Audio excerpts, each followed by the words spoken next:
La révélation passe par la mise en lumière de certains sujets interdits.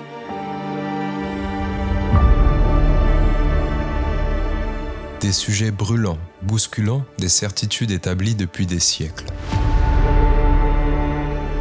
L'héritage scientifique de Louis Pasteur est l'un d'entre eux, car en découle toute une panoplie d'aberrations à l'origine même de la médecine contemporaine. Jacques Antonin, spécialiste en la matière, nous apporte une précieuse remise en question quant aux principes fondateurs d'un homme à la réputation sulfureuse qui ont façonné une approche moderne de ce qu'on appelle la santé publique. Installez-vous confortablement et préparez-vous à une émission pas comme les autres sur Âme Dessine, la plateforme des rendez-vous quantiques et holistiques.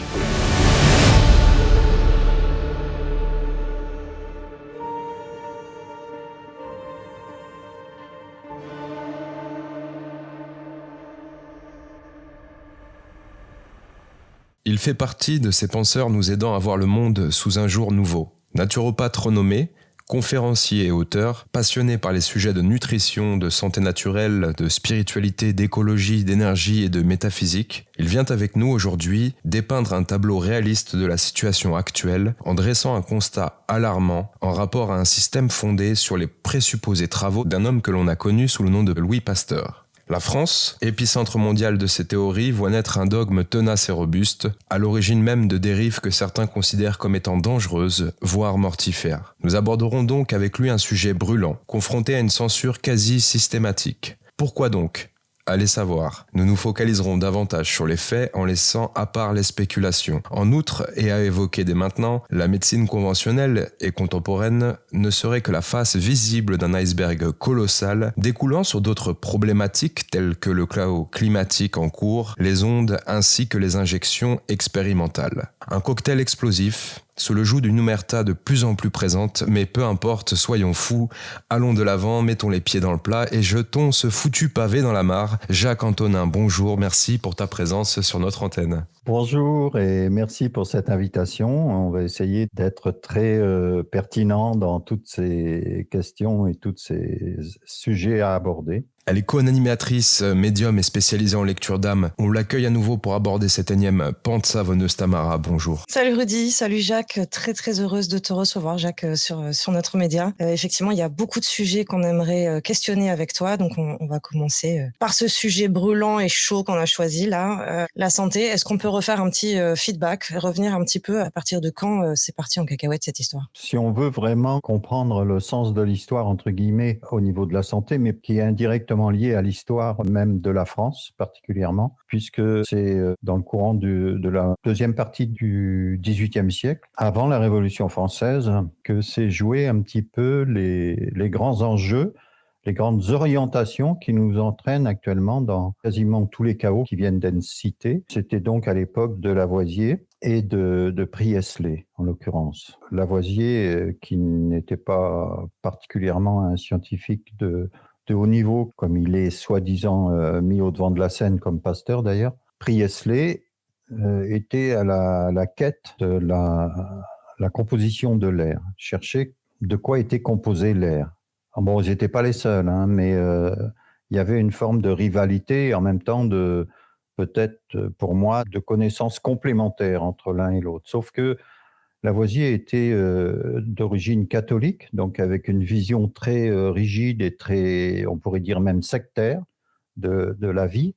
Et Priestley, c'était un protestant, il avait une vision beaucoup plus humaniste et naturaliste de ce que pouvait être l'ère dans laquelle on s'exprime. Sauf que à la Révolution française, on a coupé la tête à Lavoisier et on s'est figé sur une expérience qui avait été faite en l'occurrence, et qui définissait une composition de l'air totalement irresponsable, entre guillemets, ou du moins qui n'était pas achevée. Et Priestley a été mis en exil. Et donc, en France, on ne sait pas pourquoi, mais on a considéré que la composition de l'air était ce que Lavoisier avait pensé ou constaté après cette expérience. et a été définie comme 78% d'azote, donc azoé, absence de vie. Donc ça veut dire qu'il y a 78% de l'air qu'on respire qui sert à rien, et 20% d'oxygène et puis 2% de gaz rare. Donc on voit que jusqu'à nos jours, c'est toujours la même composition qui est à l'origine de tous ces gros problèmes, aussi bien les engrais chimiques dans le sol que la pensée pasteurienne avec cette notion de sélection, désherbant. Tout ça, c'est issu de cette pensée-là de l'époque de la Révolution française, quelque part, ou juste avant la Révolution française.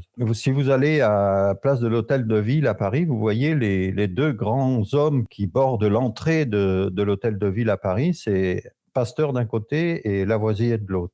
Donc on voit bien comment la France s'est fourvoyée, ou elle se fourvoie dans quelque chose qui est faux. Alors, les avancées scientifiques qu'on a attribuées à Pasteur, principalement, on a eu en premier lieu la théorie microbienne des maladies, après la vaccination, bien entendu, qui est revenue au goût du jour, avec une actualité assez triste qu'on a pu connaître dans les années 2020.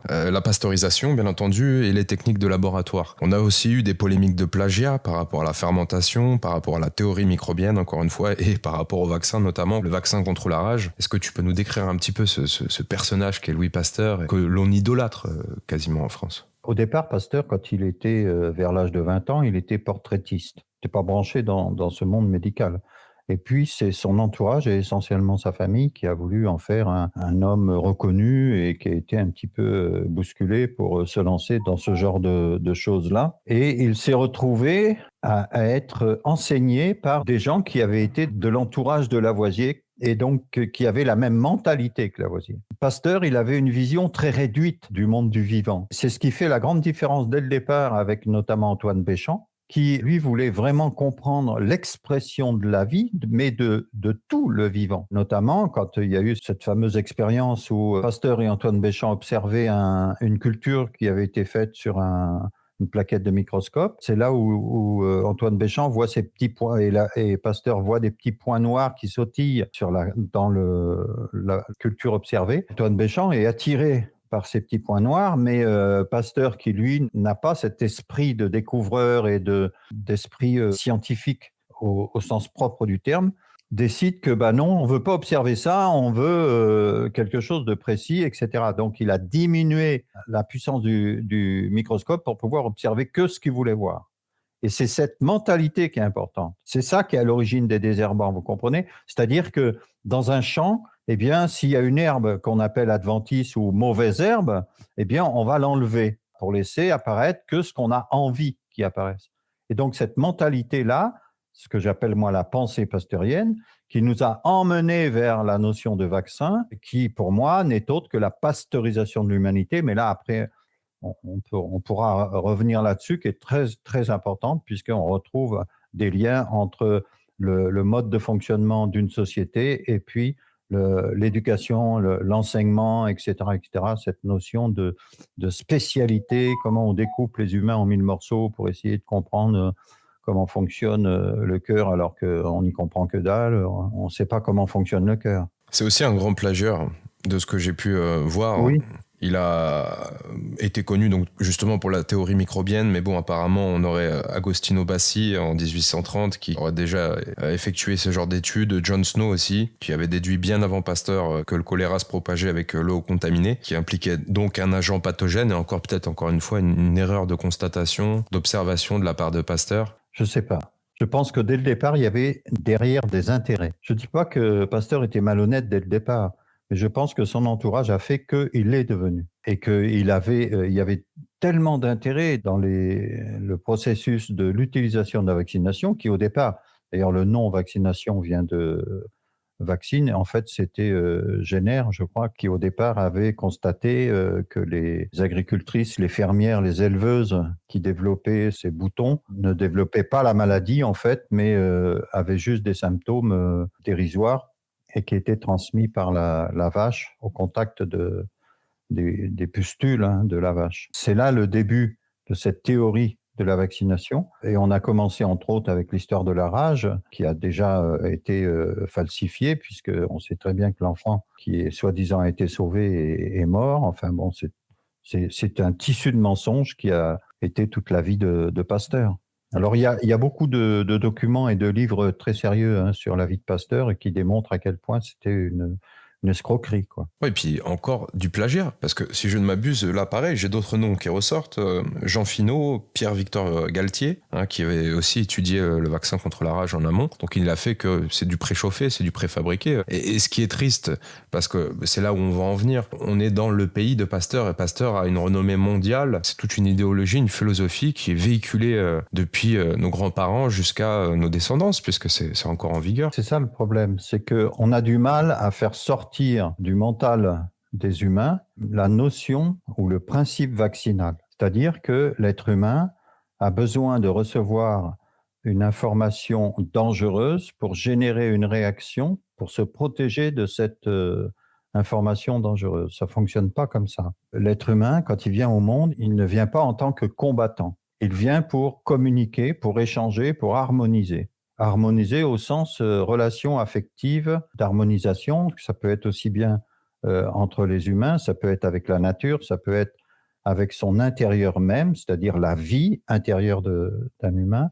Et c'est pour cette raison que les traitements dans le monde allopathique, de notre monde médical allopathique, sont basés toujours sur cette notion de combat et de destruction de quelque chose qui dérange, au lieu de stimuler les forces de vie pour que l'harmonisation puisse se faire naturellement. Est-ce que tu as déjà entendu parler de la phagothérapie ? Bien sûr, oui. Puis je connais le docteur Paul-Hervé Riche, qui est pour moi la référence en France de la mise en place de la phagothérapie. C'est interdit en France ? C'est pas interdit.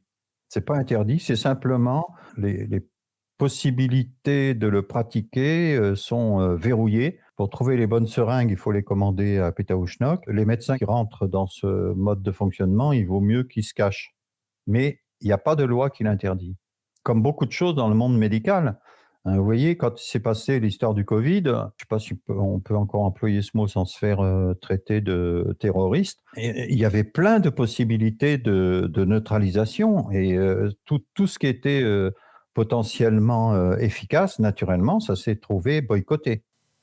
Et donc, effectivement, la phagothérapie, le docteur Paul-Hervé Riche, qui avait été initié par je ne sais plus quelle personne et qui a été beaucoup aidé par sa maman. C'était un hémophile d'ailleurs. Et il est toujours vivant, il est dans la région de Nîmes, mais il vaut mieux le laisser tranquille parce que je pense il veut rester un peu à l'écart de tout ça. Il a sauvé des milliers au moins de personnes quand il y a eu les grandes catastrophes en Asie, de tsunamis et compagnie, en introduisant des phages dans l'eau de boissons sans que les gens le savent, pour éviter le choléra, pour éviter tous les gros problèmes de santé. Voilà. Et donc, si vous voulez, maintenant en France, on commence à s'intéresser à ça. Alors qu'il faut savoir que dans les années 50, comme par hasard, après la guerre, la France était le pionnier en Europe de la phagothérapie. Ah. Et oui, c'est comme l'électroculture. La France, entre les deux guerres, était la championne de l'électroculture, notamment dans la vigne. Et le plan Marshall a réglé le problème. Ah, le fameux plan Marshall, donc bon. Voilà, et ça fait partie du plan Marshall, tout ça. La vassalisation de la France, on ne va pas rentrer sur ce terrain politique, mais... On ne va pas faire de politique, mais on est obligé de constater des faits. D'aucuns diraient que tout est politique quelque part. Alors, la phagothérapie, j'ai quand même une histoire. On va... aborder cette histoire comme une fiction, parce que c'est très dangereux. Il était une fois un homme assez âgé dans un village dans le sud de la France qui développe tout simplement ce qu'on appelle des phages à partir de sédiments, à partir de pierres. Scientifiquement parlant, je pourrais pas développer un peu plus, mais cet homme aurait pu éventuellement développer certains phages, les mélanger avec de l'ADN, par exemple de l'ADN de gecko ou de salamandre de feu, et aurait réussi éventuellement à guérir à peu près sur 400 cas de cancer en phase 3, phase 4, eh bien 400 personnes, donc avec un taux de réussite de 100%, y compris en stade terminal. Il serait peut-être possible aussi que cet homme ait subi des pressions et n'ait pu divulguer cela, véhiculer ce message sans avoir des problèmes quelconques, et que certains médecins généralistes l'aient accompagné et aient eu des problèmes en retour, voire l'un d'entre eux aurait tout simplement peut-être disparu. Cette belle histoire... Il se peut qu'elle soit vraie ou qu'elle soit fausse. Il se peut que ce produit soit encore en circulation et qu'il guérisse effectivement des cancers. C'est une fable, on le rappelle, une fiction. Je crois beaucoup à cette fable. Ah. Alors, on pourrait en parler de cette fable, tiens. On reste dans la romance, hein, bien entendu, mais quid d'une démocratisation de ce genre de produits? Ça viendrait pas mettre un pied de nez radical à l'industrie pharmaceutique, déjà dans un premier temps, et puis surtout, est-ce qu'on pourrait pas faire barrage à tous ces cancers? On sait qu'on a quasiment un être humain sur 4 maintenant qui développe des tumeurs et des cancers, donc c'est dramatique la situation. Déjà, faut plus employer ce mot, c'est un détail, mais il faut savoir que la phagothérapie, chaque être humain, quand il vient au monde, qui est allaité par sa maman, j'insiste là-dessus, fonctionne par la mise en route du principe de la phagothérapie grâce au colostrum. Le colostrum est riche en virus bactériophages qui permet d'installer dans le système digestif d'un enfant le potentiel de réharmonisation, on va dire, ou d'harmonisation bactérienne de l'ensemble des forces de vie qu'il y a dans le système digestif grâce au virus bactériophage du colostrum. Donc ça démarre comme ça. Et quand on n'est pas allaité, on commence par une problématique qu'il faudra solder ou qu'il faudra essayer de remplacer par autre chose. Et oui, et en parallèle, on pousse la femme à l'émancipation, donc éventuellement aussi à l'émancipation de ce rôle de mère, en la déculpabilisant par rapport à l'allaitement, par exemple. Alors c'est bien entendu tout à fait moral, mais... C'est pas tant de l'émancipation, c'est retourne travailler un petit peu plus vite, et puis cache-moi ce sein que je ne saurais voir, c'est très indécent. J'appelle pas ça l'émancipation. Oui, c'est une mode, une tendance, tout comme l'aseptisation de la société actuelle. Oui, la pasteurisation. La pasteurisation, on y revient, on voit que la page est à reprendre, enfin la copie est à reprendre depuis le début. On a un pasteur qui visiblement est un artiste frustré, hein, le pauvre. Voilà. Un message à tous les parents, ne frustrez pas vos enfants dans leur vocation première, ça fait de nombreux dégâts et des siècles après encore. Ouais. Et peut-être avec un attrait pour une certaine notoriété. Après, comme tu le disais, on ne sait pas exactement qu'est-ce qui a pu motiver. On voit bien déjà se mettre en place tous les intérêts aussi financiers de la vaccination. Mais ce qui nous intéresse là, justement, c'est cette pensée pasteurienne et à quel point elle s'est déclinée dans tous les secteurs. Tu le plaçais déjà là, hein, un petit peu en mots-clés. Cette pensée qui vise à détruire ce qui est considéré comme nuisible et non pas traiter une information telle qu'elle et donc la replacer dans un tout et en harmonie. Alors, après Lavoisier, on a baptisé l'arrivée de la chimie moderne. En fait, on a enlevé le « al » d'alchimie. C'est-à-dire que tout ce à quoi on s'est intéressé, c'est le visible. Donc, on a enlevé tout ce qui est non visible. Alors moi, j'ai rayé de mon vocabulaire le mot « invisible » parce que le non visible fait partie de 99,999% qui permet au 0,01% d'apparaître et de se manifester. Et donc, ce qui est important, c'est de comprendre qu'à partir de Lavoisier, cette vision du monde s'est propagée et Pasteur était dans cet état d'esprit. Et donc, quand Béchamp, lui, souhaite d'aller vers le non-visible et de scruter tout ça pour comprendre ce qui se passe et comment ça se passe aussi bien à l'intérieur de l'humain qu'à l'extérieur de l'humain, avec cette vision holistique qu'avait Priestley. Priestley qui parlait de la bonté de l'air, qui est capable toujours de rééquilibrer un chaos. C'est très intéressant. Et voilà où on en est actuellement. Et pour aller plus loin, et peut-être avec une note d'optimiste, je pense que la directrice de l'Institut Pasteur actuellement, qui a été nommée, alors il faut vraiment prier pour elle et la remercier, elle est en train de remettre en valeur les travaux d'Antoine Béchamp et remet en cause la vision de Pasteur. C'est intéressant. Et en plus, au niveau du CNRS, ou je ne sais plus de quel organisme de recherche, on fait comme une grande découverte les bactériophages et on fait des recherches sur la phagothérapie en France. C'est excellent. Oui, non, mais c'est pas mis sur les grands médias. Moi, je suis toujours attentif à ce genre d'informations et je note que pour essayer, en désespoir de cause, de sortir de ces impasses, eh bien, on retourne un petit peu sur du raisonnable et sur le vivant naturel, entre guillemets, quoi, ce qui se passe dans la nature. C'est pour ça, quand vous voyez, quand il y a eu ces histoires de variants, hein, quand on a eu la fameuse épidémie, un variant, c'est quoi? Un variant, c'est quand un virus qui s'est propagé dans un organisme qui a la faculté de réagir naturellement, s'appelle le pléomorphisme, va générer des virus qui sont naturellement là pour réharmoniser le corps d'une personne qui a été infestée par des virus, entre guillemets, dérangeants. Mais c'est illégal en France. Enfin, moi, j'ai encore vérifié récemment, mais c'est vrai, j'ai cru voir qu'il fallait aller jusqu'en Hongrie pour pouvoir bénéficier de ce genre de thérapie. Alors, non, la phagothérapie telle qu'elle est utilisée, c'est en Géorgie, En où il y a Géorgie. le grand hôpital qui reçoit aussi bien des hommes politiques que des artistes et tout, Oui. qui vont passer. On peut guérir toutes sortes de maladies, Mais hein, c'est même encore une fois très élitiste tout ça. Hein. Et voilà, La grande exactement. société, elle, a accès à ce genre de thérapie. La plèbe, on lui donne du Pfizer et du Moderna. Alors cette vidéo sera censurée, bien entendu, les amis, ou Ouais, mais c'est pas grave, démonétisée. On mettra des bips. Bip.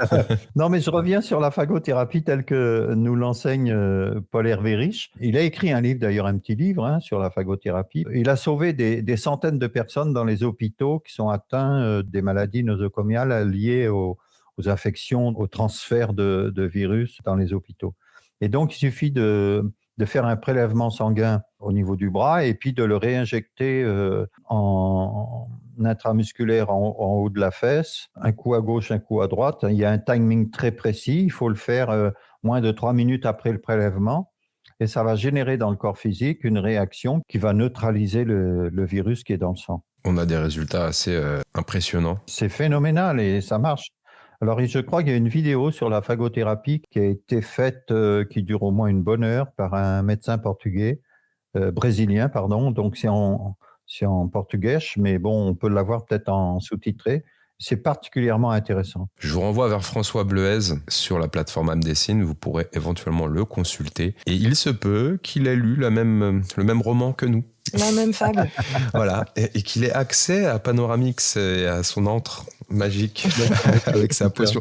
Parce qu'on parle, non mais plus sérieusement, on parle de rétablir un microbiome presque à l'âge du Cro-Magnon. On parle de guérir toutes sortes de maladies, notamment des maladies dites irréversibles. On peut parler aussi éventuellement d'autres pathologies, des maladies vénériennes, des maladies sexuellement transmissibles, de la maladie de Lyme. Il y a toutes sortes de débouchés qui sont assez hallucinantes et ça vient effacer toutes les références qui sont vendues dans nos pharmacies en fait, une par une. Donc en fait, en gros, ça vient détruire, pulvériser toute une commercialisation à outrance qu'on a en parallèle et qui vient presque entretenir les maladies qu'on a. Il faut faire attention à pas trop simplifier une maladie. Moi, je reviens sur l'histoire du cancer qui me touche particulièrement. Le cancer, c'est pas une maladie de mort. Pour moi, la maladie de cancer, c'est comme le signe du cancer. Le signe du cancer commence au solstice d'été, c'est-à-dire c'est là où il y a le plus de lumière et le plus de chaleur sous notre hémisphère. Le cancer, en fait, est une maladie de vie qui veut ramener de la lumière dans les zones sombres, mais une lumière structurée. Donc là, on rentre dans l'aspect, on va dire, métaphysique, mais qui peut s'expliquer très facilement si on reprend pas mal de gens intéressants comme André Bourré. André Bourré, qui est un homme qui a entre 20 et 30 ans a eu un cancer, et il a fait des recherches sur la biologie cellulaire et il n'a rien trouvé qui tenait la route, quoi. Et donc, du coup, il a remis en cause complètement le mode de fonctionnement d'une cellule. Alors moi, j'ai fait la même démarche pour comprendre comment ça marche. Il faut étudier les travaux d'Émile Pinel et repris par Jacqueline Bousquet. Et si on veut comprendre déjà même la structure même d'une cellule, comment fonctionne une cellule, tout ce qui est enseigné avec la cellule est un rond avec à l'intérieur un rond aussi, etc., etc. Non, c'est pas du tout comme ça. Le noyau d'une cellule traverse la cellule de part en part, c'est un tube. Et en partant de là, on peut aussi bien comprendre les travaux d'Émile Pinel repris par Jacqueline Bousquet que ceux d'André Bourré, que ceux de Gernèse, André Gernèse, qui là j'étudie en ce moment, qui a vraiment été le pionnier de la compréhension du développement cellulaire, entre autres, et qui a été obligé de s'exiler pour continuer ses travaux. Ah oui, non, mais c'est un drame ce qui lui est arrivé. Alors, un grand monsieur, un grand personnage qui aussi a parlé ouvertement de ces sujets-là, qui a apporté énormément de solutions sur la table. C'est pour ça qu'il a été complètement méconnu en France, malheureusement. Il est resté connu dans une certaine sphère, mais assez dissidente, il est vrai. C'est très intéressant. Là, dernièrement, j'ai étudié sur les travaux de Gernèse, par exemple, l'origine de l'autisme. Et vous savez que l'autisme, ça fait partie, là aussi comme le cancer, d'une évolution phénoménale, surtout aux États-Unis maintenant, c'est une vraie catastrophe. Et le lien qu'il y a avec la vaccination, c'est absolument indiscutable. Mais naturellement, là aussi, on ne peut pas se permettre de dire ça. C'est pour ça que je le dis d'ailleurs. Et ce que disait André Gernez, c'est qu'il a observé à la naissance, chez les garçons, essentiellement chez les garçons, un développement d'hormones mâles, c'est-à-dire de la testostérone, anormal, en excédent. Cet excédent d'hormones mâles avait une action au niveau du thalamus et qui allait perturber l'identité de l'enfant et qui est à l'origine d'un risque potentiel d'autisme. Donc ça, c'est la mise en place d'un terrain. Et ce terrain, quand on envoie en plus une overdose d'informations telles que la vaccination l'impose, surtout en France, avec je ne sais plus combien maintenant, on est 11 ou 12 ou 13 vaccins qui correspond bientôt à une centaine de souches, eh bien, le terrain fragile pète un boulon et l'enfant perd son identité. Ça fait partie, là aussi, des mécanismes qui rentrent complètement dans cette notion de pensée pasteurienne où il faut imposer une information sur un terrain dont on ne prend pas en compte du tout l'état. Et c'est ça le problème de notre société actuellement. C'est pour ça que je fais le lien avec le sol.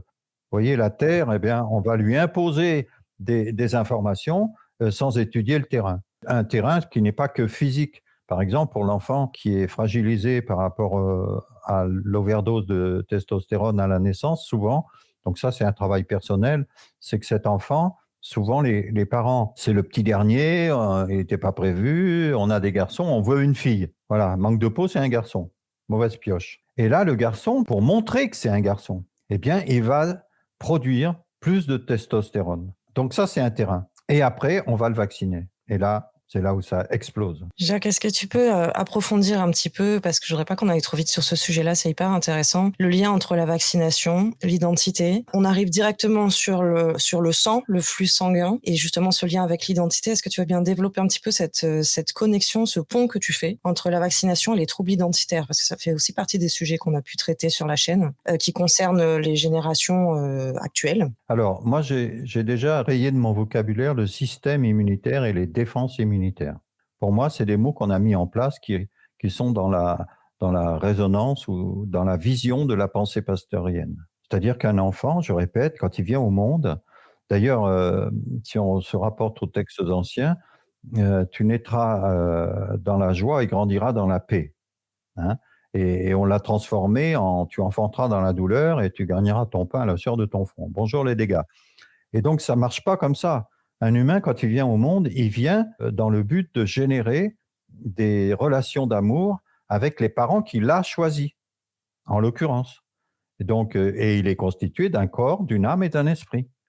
Si on n'adhère pas à ça, à la limite, on peut peut-être pas vraiment comprendre les choses de la vie. Et ça, on revient sur les travaux d'Émile Pinel. L'esprit, c'est ce qu'il appelle le champ H2, qui reçoit l'information, la transmet à l'âme, et l'âme anime le corps physique. Or, si on étudie vraiment ce qu'est le sang, c'est de l'âme liquide. Et donc, comment on peut introduire dans le sang des informations sans perturber l'animation du corps physique? Et en plus, l'âme est le reflet d'une identité sonore, j'insiste là-dessus, sonore, un son qui correspond à la forme, donc le champ morphogénétique de l'humain. Donc la note sonore d'un humain, bien souvent, se traduit dans la voix, dans le son de la voix. Là aussi, les travaux d'Émile Pinel nous montrent qu'au moment du décès, quand les champs d'énergie spirituelle et de l'âme fusionnent, l'âme quitte le plan terrestre, rechargée de toutes les informations vécues pendant l'incarnation, mais elle garde la forme. Donc le son ne change pas. La note reste la même jusqu'à la nouvelle incarnation. Ce qui est intéressant, d'ailleurs, on peut voir dans le film Nos Solars, c'est quand même particulièrement intéressant. Donc l'identité. L'identité, un jour, je faisais une conférence à Paris et j'avais marqué la biodiversité, évolution ou disparition de l'humanité. Et en sous-titre, j'avais marqué vers la fin de la pensée pasteurienne. Et quand je suis arrivé à la salle, l'affiche, on avait enlevé le sous-titre vers la fin de la pensée pasteurienne. C'était en 2012. On avait enlevé ça parce que ça dérangeait trop. Donc, Pourquoi je parle de ça? La biodiversité humaine fait partie de la biodiversité, aussi bien minérale, végétale, animale, et les humains font partie intégrante de l'expression de la vie sur Terre. Or, la pensée pasteurienne va enlever la biodiversité des humains, c'est-à-dire qu'on va imposer une identité spécifique, une identité plutôt sociale ou autre, ou je dirais presque économique, qui gomme l'identité spécifique de l'âme de chacun. Il y a une glande qui est particulièrement intéressante dans le corps physique, c'est le thymus. Or, le thymus, c'est la seule glande qui fait l'inverse du reste du corps physique.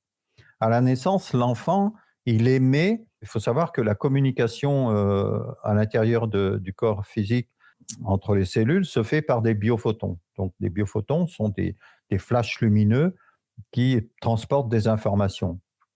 Or, un enfant à la naissance, il émet 200 biophotons par seconde par centimètre carré. C'est une vraie boule de lumière.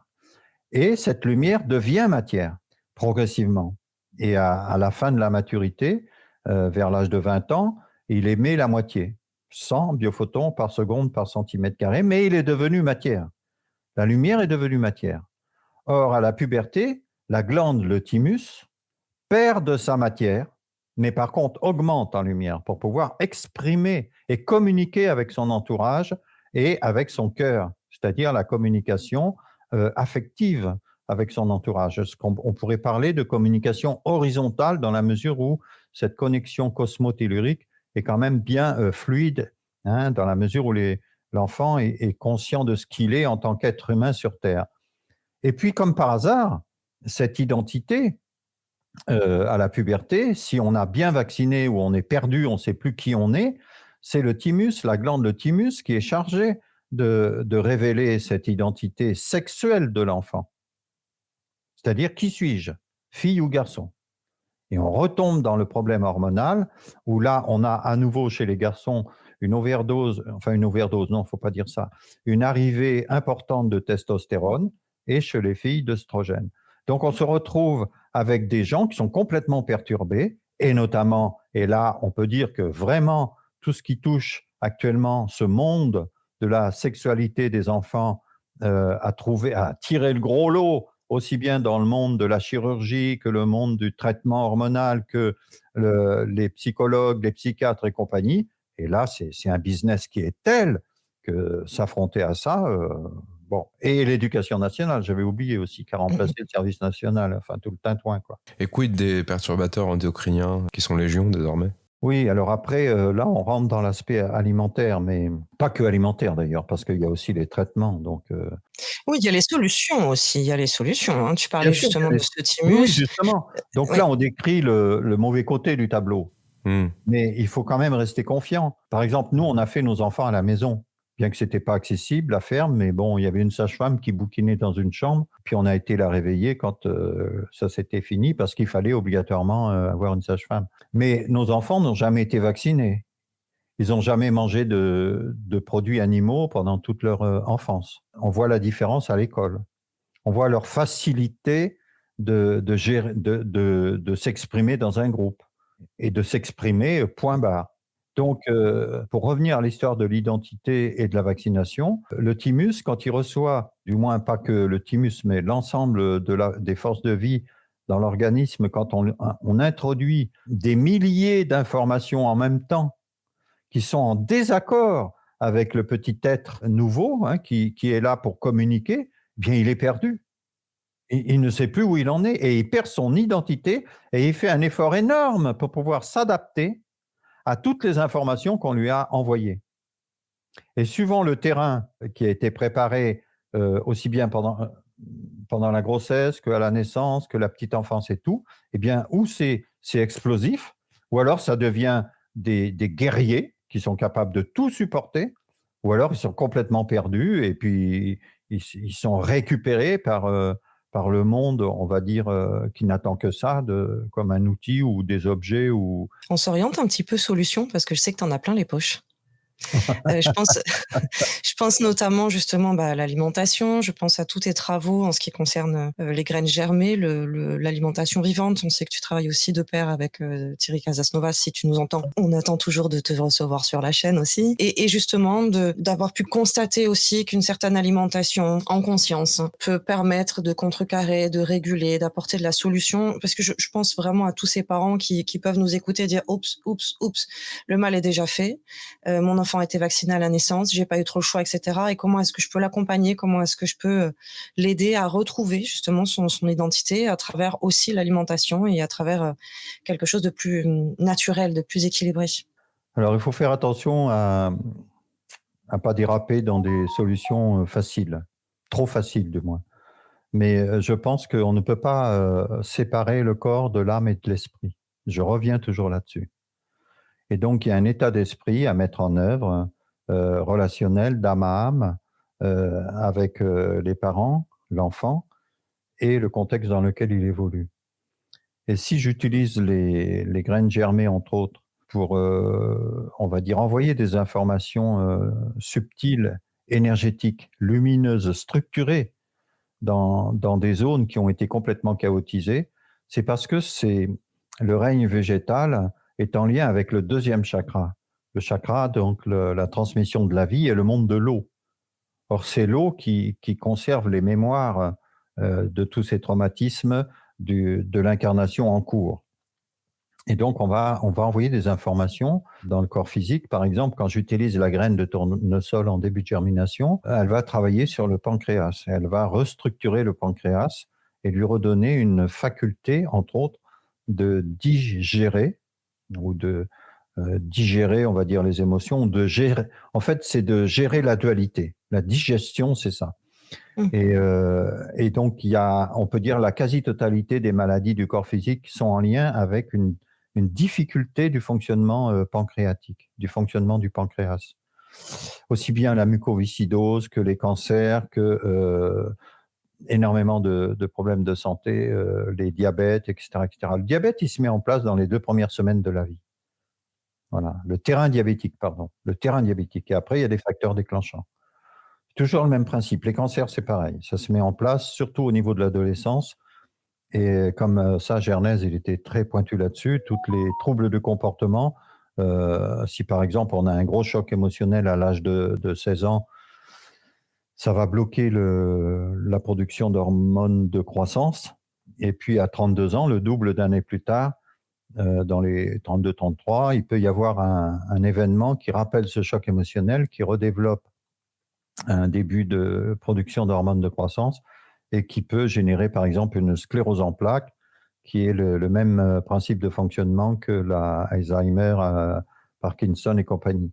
Donc, si vous voulez, toutes ces expressions de la vie sont toujours liées à une histoire dont il faut reprendre à nouveau à la naissance. Si j'insiste sur le pancréas, c'est parce que le pancréas est lié à la quasi-totalité des maladies du corps physique. Donc l'idéal, c'est, pour commencer au niveau des outils les plus simples et moins chers et qui sont très efficaces, c'est la graine de tournesol en début de germination. Bien sûr que c'est la graine décortiquée qu'il faut faire tremper dans de la bonne eau, pas l'eau du robinet malheureusement, parce qu'elles sont quasiment toutes chlorées, et la rincer le lendemain matin pour évacuer les petites peaux qui sont en surface et commencer à consommer ça. On peut en consommer, moi j'ai fait des essais, ça n'a aucune contre-indication, il n'y a aucun problème. Il y a aussi des produits très simples qui ont été mis en place au début du siècle dernier. C'est le chlorumagène. Le chlorumagène, il est utilisé, il est vendu en pharmacie, en vente libre. Enfin, quand vous le trouvez, parce que souvent, on ne le trouve plus maintenant, mais on peut le commander. Chez nous, à Saint-Afrique, il y en a quasiment dans toutes les pharmacies, puisqu'on en a tellement parlé qu'il y a plein de gens qui le prennent, donc ils en ont toujours. Et ce chlorumagène, c'est de l'hydroxyde de magnésium. Il a été mis au point par un médecin qui s'appelle le médecin Dutheil, Martin Dutheil, qui est un médecin extraordinaire et qui peut régler énormément de problèmes de santé.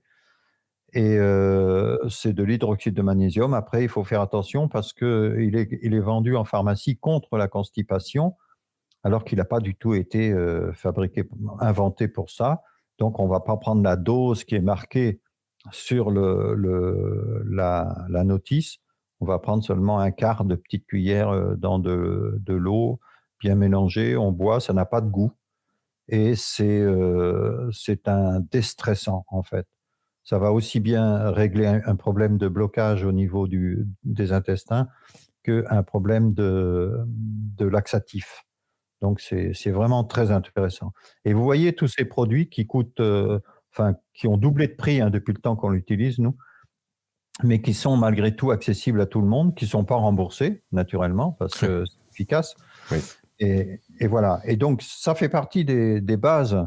Après, il y a plein d'autres produits. Par exemple, parler de la graine de tournesol, on va associer ça à la graine de fenugrec. La graine de fenugrec, elle a la faculté de générer un lien entre le pancréas et la thyroïde. Il faut savoir que la thyroïde, elle conserve les raisons pour lesquelles on vient sur Terre. Donc, bien souvent, on va lutter contre des événements qui nous arrivent au lieu de les remercier et de passer à autre chose. Et tant qu'on lutte contre ces événements, comme par hasard, ils se reproduisent. Voilà. Et donc, le fenugrec, il va, notamment au niveau du diabète, c'est la graine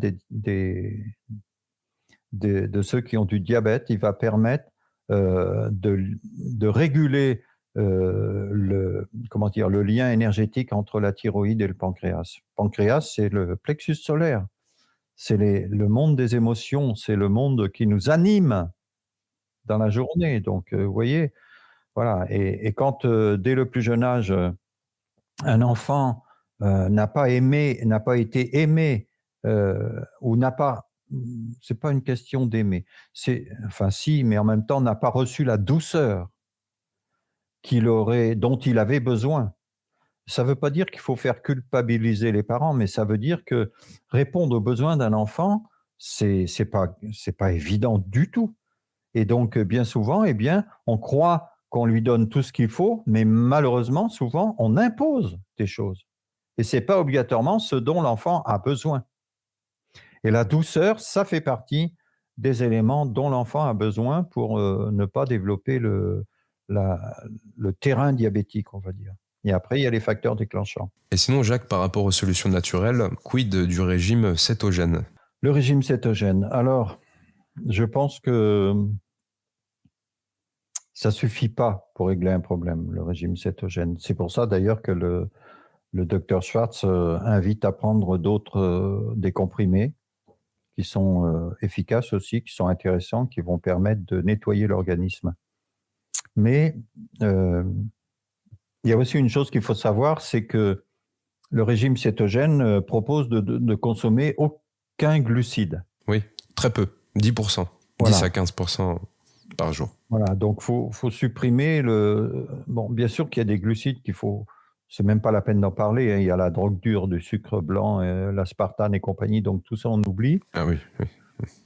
Mais il faut savoir que l'enveloppe d'une cellule, les cellules ont besoin de glucides sur leur enveloppe pour qu'il y ait une bonne communication d'échange d'informations. Et donc, le régime cétogène 100% n'est pas obligatoirement une bonne chose. Ah. Donc, il faut trouver des glucides dans la nourriture, donc des glucides naturels dans la nourriture qu'on utilise. Et les gens qui sont trop stricts, justement, font disparaître cette notion de douceur. Et on retrouve ça avec l'histoire du diabète. Et donc, après, on rentre dans le dur, on rentre dans des difficultés de communication. Et bien souvent, c'est pas la solution. Par contre, j'adhère complètement à la théorie du principe de la diminution du sucre, des glucides, on va dire, des glucides. Mais l'histoire du diabète, si on a 5 minutes, je peux aborder ça. Bien souvent, il y a plein de diabètes qui ne sont pas des diabètes. Et les gens deviennent insulinodépendants parce qu'on leur impose de l'insuline. Pourquoi ? Parce que dans l'étude de la cellule, bien souvent, on a boycotté l'essentiel, qui est le centrosome, et avec comment dire, les centrioles qui sont constituées de 9 tubules. Il y a 2 centrioles constituées de 9 tubules de cristaux de silicium, particulièrement intéressants dans leur architecture. Donc ça, c'est les travaux d'André Bourré, et d'ailleurs qui a écrit qui a écrit un livre édité par la Vie Claire dans les années 75, 80, 75 je crois, ou 80, Guérir par la centriologie, et qui n'a jamais été pris au sérieux. Et justement, donc on va comprendre comment fonctionne une cellule en étudiant la centriologie. Et d'ailleurs, il y a un médecin américain qui a repris les travaux de André Bourré, qui a été salué par André Gernez en fin de vie. Et André Bourré, qui est décédé, je crois, en 2013, a passé sa vie à essayer d'alerter et de transmettre toute cette connaissance sur la biologie cellulaire. Il n'a jamais été pris au sérieux. C'est dramatique. Et donc, je reviens à l'histoire du diabète. Dans les centrioles, on peut dire que les centrioles, c'est le disque dur qui contient toute l'histoire de l'individu dans ces cristaux de silicium. S'il n'y avait pas de silicium, eh bien, on ne pourrait pas communiquer là en ce moment. Vous voyez, c'est ces fameux cristaux qui sont à l'origine des flashs lumineux, hein, avec l'effet piézoélectrique, et qui permettent la communication. Or, dans la mesure où dans le logiciel, dans le disque dur, il y a ce dont a besoin la cellule, puisqu'elle connaît l'histoire. Si, pour une raison ou pour une autre, ce disque dur est voilé, et le disque dur, l'identité, contient l'identité de la personne, et en l'occurrence, l'identité, comment on appelle ça, paternelle, l'identité, enfin l'identité sociale, l'identité en lien avec le père. Voilà. Et là, on rentre dans l'aspect spirituel des choses. Pourquoi on a choisi le père qu'on a choisi? Bref. Et donc, si, pour une raison ou pour une autre, il y a une mésentente, il y a une rupture dans la lignée, où le père est absent, où il y a un gros conflit avec le père, il y a un voile qui s'installe entre la transmission de l'information dont a besoin la cellule et les centrioles. Donc, il y a les canaux ioniques ne s'ouvrent pas pour laisser rentrer les glucides dans le cytoplasme. Ce qui fait qu'on va attribuer ça à un manque d'insuline, et on va ramener de l'insuline alors que ce n'est pas ça, c'est du silicium qu'il faut ramener et faire une thérapie une prise de conscience de l'acceptation du père parce qu'on l'a choisi, et non le condamner ou le faire culpabiliser, etc., etc. Et donc ça, on a fait des expériences, hein, on a eu des cas vraiment particulièrement intéressants où des enfants de 12 ans sont devenus insulinodépendants alors qu'il y avait une problématique en lien avec l'énergie paternelle qui n'était pas obligatoirement une mauvaise relation, mais au niveau énergétique dans l'histoire de la lignée.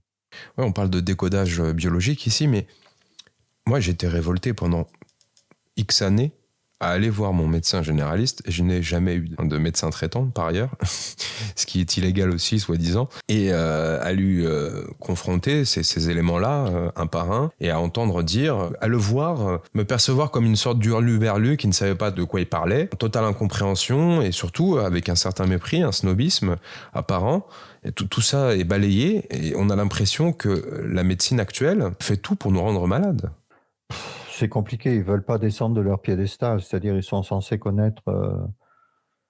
tout connaître. Et moi, quand je présente ma vision de la cellule, qui est une structure torique, il y a des médecins qui ont fait mes formations et qui disent c'est extraordinaire, on comprend tellement mieux maintenant le fonctionnement des problèmes de maladie qu'on peut gérer avec cette vision de la cellule. Donc, il y a vraiment une petite minorité, une infime minorité de médecins qui sont ouverts avec l'acceptation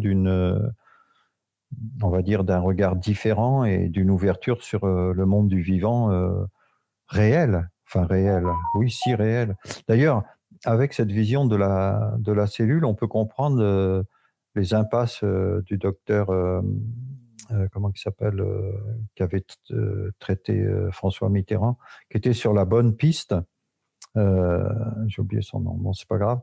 Et qui malheureusement avait eu l'intuition d'utiliser des éléments extérieurs pour faire changer l'intérieur de la cellule, en gros, hein, donc qui nous ramène à l'épigénétique.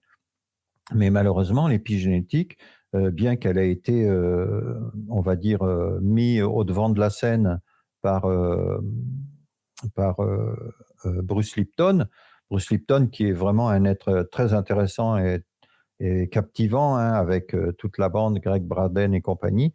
Mais malheureusement, il y a tellement de choses exceptionnelles qui se passent dans la membrane cellulaire qu'il a considéré que la membrane était le cerveau de la cellule. Et tout le monde a foncé derrière, bêtement, sans réfléchir, alors que ce n'est pas du tout le cerveau de la cellule, c'est le centrosome, les centrioles, le cerveau de la cellule. Et donc là aussi, il y a encore beaucoup de choses à mettre en œuvre et surtout découvrir qu'est-ce qui se passe vraiment dans la membrane cellulaire, qu'est-ce que sont les phospholipides, etc., etc. Donc ça, c'est un travail qui me passionne et c'est ce qui permet d'expliquer notamment comment on peut très bien vivre sans manger de matière et sans boire. Voilà. Ah. Et donc, et oui, on en arrive là. On en arrive là. Au pranisme. Oui, au respirianisme sans manger de matière et sans boire. C'est-à-dire que si on mange plus de matière, quand l'organisme est propre, on n'a plus besoin de boire. On revient aux bases, finalement, l'eau, l'air, la lumière. Et voilà, et il faut revoir la composition de l'air pour comprendre tout ça. Moi, j'explique que le sang, c'est de l'âme liquide, mais ça vient de l'air qu'on respire. Le sang se fabrique dans les poumons. Moi, j'expliquais ça depuis très, très longtemps et il y a une équipe de chercheurs en Californie sous la direction de Marc Launay qui découvre que effectivement les cellules sanguines se fabriquent dans les poumons. Mais ils l'ont découvert, c'est un constat, mais ils n'ont pas l'explication. Alors moi, j'expliquais ça il y a longtemps, mais je ne peux pas le prouver parce que moi, je suis un bon jardinier qui s'occupe des graines et des fruits et des salades. Donc, je n'ai aucune référence. Donc, voilà, au même titre que je parle de l'autisme avec les travaux de Gernez et puis que j'en déduis que le terrain se met en place avec des parents qui veulent une fille, ils ont un garçon. Bon, ça, vous le trouverez sur aucun document. Tu parlais d'eau, Tamara, il n'y a pas d'eau, hein, en l'occurrence, quand on parle de pranisme. C'est là où moi, je suis un peu... Il n'y a pas d'eau. Si, il y en a qui boivent, mais après, il faut faire... Il y a on est quand même fait d'eau. Hein. Ouais. Oui, il y a différents stades. Mais on peut très bien ne pas boire. Donc, il faut expliquer ça pour éviter de faire n'importe quoi. Et voilà. Si on avait le droit, entre guillemets, hein, publiquement, d'expliquer ce que j'ai fait, hein, moi, j'ai fait dernièrement, cet été, il y avait une rencontre tout près de Saint-Afrique sur le festival Pranic. Et j'ai fait une conférence pour expliquer tout ça. Et heureusement que je l'ai fait le soir. Le lendemain matin, il y avait un nettoyage par les autorités locales. Mais j'étais plus là. C'est tout bonnement incroyable. Moi, je connais personne qui se nourrit de prana dans mon entourage. Est-ce que c'est pas utopique, quelque part, de penser cela, surtout dans des milieux urbains? On a eu des témoignages, par exemple, un yogi, le cas du yogi qui a vécu de 7 à 77 ans sans boire, ni manger, qui a été... Oui, mais je crois que tu viens de le préciser. L'environnement dans lequel tu es définit peut-être déjà beaucoup. C'est impossible en centre-ville. Ça dépend. Moi, je dis pas non. Je dis pas que c'est impossible. Par exemple, Jasmine, donc, qui est on va dire la femme qui a introduit qui a fait le tour du monde et qui a commencé à faire cette promotion, entre guillemets, en France dans le début des années 2000, que j'ai rencontré la première fois, je crois que c'était en 2003 ou 2004, à Lyon, et ça m'a passionné, ça m'a vraiment... parce que j'avais déjà fait des expériences, mais moi, j'étais convaincu qu'il fallait remanger et reboire. Et là, franchement, ça m'a branché. Et donc, Jasmine, elle disait, quand je viens à Paris ou dans une grande ville, je fais des crottes de bique. Elle fait des crottes de bique. En fait, elle élimine la pollution de l'air. Ah ouais? Ouais. Mais c'est quand même dommage de pas goûter. Enfin, moi, ça m'intrigue beaucoup. Je t'avoue, l'alimentation pranique, parce que je trouve qu'il y a quelque chose de très organique. justement en lien avec qu'est-ce qui nous constitue, comment est fait un être humain. Donc ça me parle beaucoup.